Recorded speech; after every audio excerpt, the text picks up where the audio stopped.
আসসালামু আলাইকুম রহমতুল্লাহ। আমি মোস্তফা আমানুল্লাহ আল মামুন, এই মাগুরা শহরের জুতাপট্টির অবস্থিত নিরো এন্টারপ্রাইজের স্বত্বাধিকারী। আমি প্রতিদিনের ন্যায় আজকেও আমার ছোট মেয়ের প্রাইভেট পড়া থাকে 6:45, আমি ওকে দিয়ে এসে দোকান খুলি। প্রতিনিয়ত এই সময় এসে দোকানটা খুলি।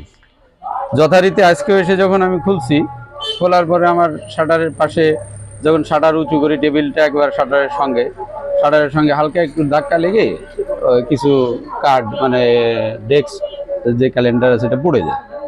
পরে আমি ওইটা উঠাই, যথারীতি উঠাই। যখন আমি চেয়ারে বসতে যেয়ে দেখি আমার ডান পাশের এই ইয়েগুলো ড্রয়ার খোলা, ক্যাশের ড্রয়ার খোলা। এটা দেখে আমি সন্দেহ করলাম যে কি ব্যাপার, ভুল করে কি কেউ খুলে রেখে গেছে কিনা। তারপরে দেখি যে আমার এই ড্রয়ারটা এইভাবে খোলা রয়েছে এবং ভাঙা, তালা আনলক হয়নি, লক অবস্থাতে ভেঙে খুলে ফেলছে কেউ। তখন আমি ড্রয়ার টান দিই, যে ড্রয়ারের ভিতরে আমার প্রতিদিনের বেচে কেনা টাকা থাকে, কিন্তু খুলে দেখি টাকা পয়সা নাই এবং নিচের ড্রয়ারটা খোলা, উপরের দুইটা লাগানো। সঙ্গে সঙ্গে আমি মাঝের ড্রয়ারটাও টান দিয়ে দেখি যে ওর ভিতরেও টাকা পয়সা নাই। এখন এই টাকা পয়সাগুলো মেনলি হলো হিসাব করে, আমার ভাতিজা আছে, ও রাতে হিসাব করে বের হয়ে যায়। তো স্বাভাবিকভাবে আমি যখন এরকম দেখলাম, দেখার সঙ্গে সঙ্গে আমি উপরের ড্রয়ারটাও খুলে দেখি যে নাই, নিচের ড্রয়ারে টাকা এবং অনেক ধরনের কাগজপত্র ছিল, সেগুলোও নাই। তো এটা দেখে আমার সন্দেহ হয়। তখনই আমি উঠে লাইট জ্বালাই দোকানের ভিতরে আরো কতগুলা। তারপর আমার এই যে এদিকে 1, 2, 3 নাম্বার শাটারটা, এই শাটারটা আমি দেখি যে ভাঙা। তো এইটা ভাঙা দেখে আমার তখন হলো চুরির সন্দেহ, যে কিছু একটা চুরি টুরি হয়েছে। এরপর আমি আমার ভাতিজাকে ফোন করে ওকে বলি যে তাড়াতাড়ি দোকানে আসো, দোকানে এই ড্রয়ারগুলা খোলা, চুরি হয়ে গেছে। তারপরও কিছুক্ষণ পর ও চলে আসে। আর আমি ইতিমধ্যে হলো আমার সিসিটিভি ফুটেজ আছে যেহেতু অনেকগুলা, এগুলাতে আমি চেক করতে থাকি। চেক করে সামনে আমি কিছুই পাই না, দেখি বিল্ডিংয়ের ভিতরের একটা সিঁড়িঘর আছে। ওই সিঁড়িঘরের ভিতর থেকে প্রথমে 2 জনের মুখ দেখা যায় একটু, এরপরে একজন হলো পর্দা দিয়ে মুখ ঢেকে যেয়ে আমার গলির ভিতরের সিসি ক্যামেরাটাকে কি দিয়ে উল্টায় দিছে আর কি, সে হাত দিয়ে বা কোনো লাঠি টাঠি দিয়ে। এবং কিছু লাঠি আমি দেখছি আমার শাটারের বাইরে, পরবর্তীতে দেখলাম যে পড়ে আছে, যেগুলো 2 তলা থেকে নামায় নিয়ে আসছে। ওই 2 তলাতে এই লাঠিগুলো ছিল, কাঠটাট। আসলে সে কোন দিক দিয়ে ঢুকছে বিল্ডিং এর ভিতরে, এটা আমার ক্যামেরাগুলো যে কটা আছে তো বোঝা যায়নি। আবার আমার দোকানের ভিতরে ঢোকাটা আর দোকান থেকে বেরোয় যাওয়া, এটা অন্যান্য ক্যামেরায়, যেটা সে উল্টায় দিছে ওই ক্যামেরাটা বাদে অন্যান্যটাতে বোঝা যায়, দেখা যায় তাকে। একটা কি বলে যে এরকম পুরা কাভার করা, টুপি পরা একটা ছেলে, হ্যাঁ, একজনই ঢুকছে ভিতরে, আবার একজনই বেরোইছে, এটাই দেখা গেছে। কিন্তু বাইরের ক্যামেরাতে দেখা গেছিল 2 জন। আবার আর একটা ক্যামেরাতে দেখা গেছে যে এই আমাদের মেন রোডের ওই পাশের দোকানের ওই পাশ থেকে মনে হচ্ছিল যে কেউ একজন মোবাইলে লাইট টাইট মারতেছে, ওটা ক্লিয়ার না। হ্যাঁ হ্যাঁ, চুরি হয়েছে। এবং আমি হ্যাঁ, আমার দোকানে হলো ভাঙতি টাকাগুলোর তো হিসাব নাই। আমার নর্মালি 10,000 টাকার হচ্ছে ওই 10 টাকার নোট এমনি ব্যাংকের থেকে আমি এনে রাখি, এরকম থাকে। আর কিছু বিভিন্ন খাতের টাকা থাকে।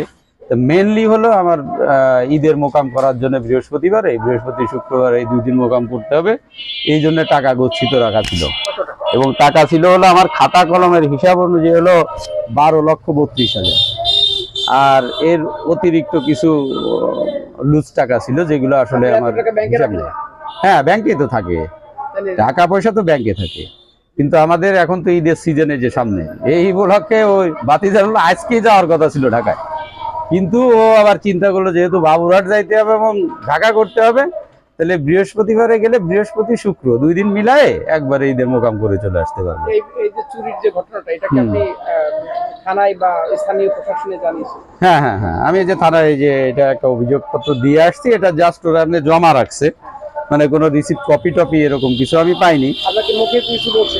হ্যাঁ, মুখে বলছে যে আমরা তদন্তে যাব। আমাদের 2টা কি বলে ওদের কি টিম থাকে না, যে বাইরে যাওয়ার 2টা 2 জায়গায় গেছে টিম, জনবল শর্ট আছে, বললো যে আপনি যান, আমরা একটু পরে যেয়ে একটু তদন্ত করে আসছি। তাহলে শেষ পর্যন্ত আপনার দোকান চুরি হয়েছে, আপনি কি চান? আমি এর উপযুক্ত বিচার চাই এবং আমার টাকা ফেরত চাই। দর্শক, আপনারা দেখতে পাচ্ছেন নিরো এন্টারপ্রাইজ যে পর্দার দোকানটি চুরি হয়েছে, সেই দোকানের মার্কেটের পিছনের যে গ্রিল দেয়া, এই গ্রিলটা সবসময় দেয়াই থাকে।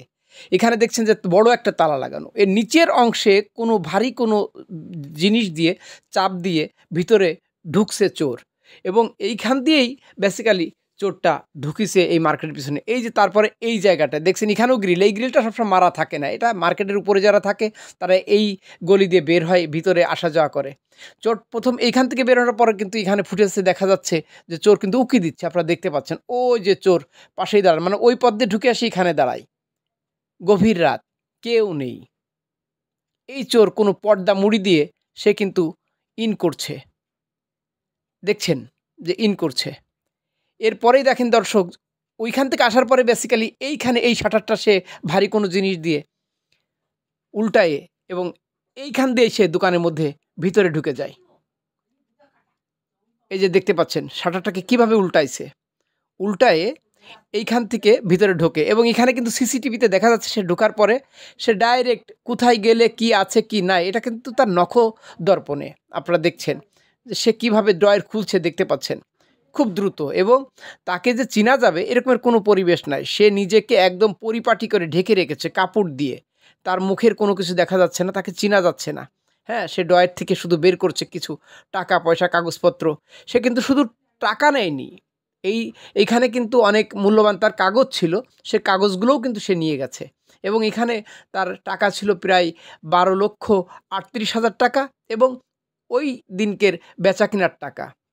আর এই ঘটনাটি ঘটেছে দর্শক 23 ফেব্রুয়ারি 2025 দিবাগত রাত্রি। আপনারা দেখছেন যে সে কত দ্রুত এবং সূক্ষ্মভাবে কাজ করছে। তো এই যে চোর, এ যে জানে যে এইখানে ড্রয়ার, এইখানে ড্রয়ার, এইখানে এই আছে ওই আছে, কিভাবে একদম ঠিক জায়গা মতো, অর্থাৎ আমার কাছে মনে হয় যে এই চোর এই প্রতিষ্ঠানের সব কিছু জানে যে কোথায় কি আছে আর কি নেই, একদম নখদর্পণে এই চোরের কাছে এই দোকানে সব কিছুই, যার কারণে খুব সহজেই সে ইন করছে এবং তার কাজ সম্পন্ন করে সে বের হয়ে যাবে। এটা তার গতিবেগ দেখেই আমরা বুঝতে পারছি যে এই চোর বেশ কিছুদিন ধরেই হয়তো বা এইখানকারই আশেপাশের কোনো চেনা জানা বিষয়টা কাজ করে তার কর্মকাণ্ডের উপরে। দেখলেই আপনারা অনুভব করতে পারবেন, বুঝতে পারবেন যে বিষয়টা এমনই যে এটা চীনা কোনো মানুষ।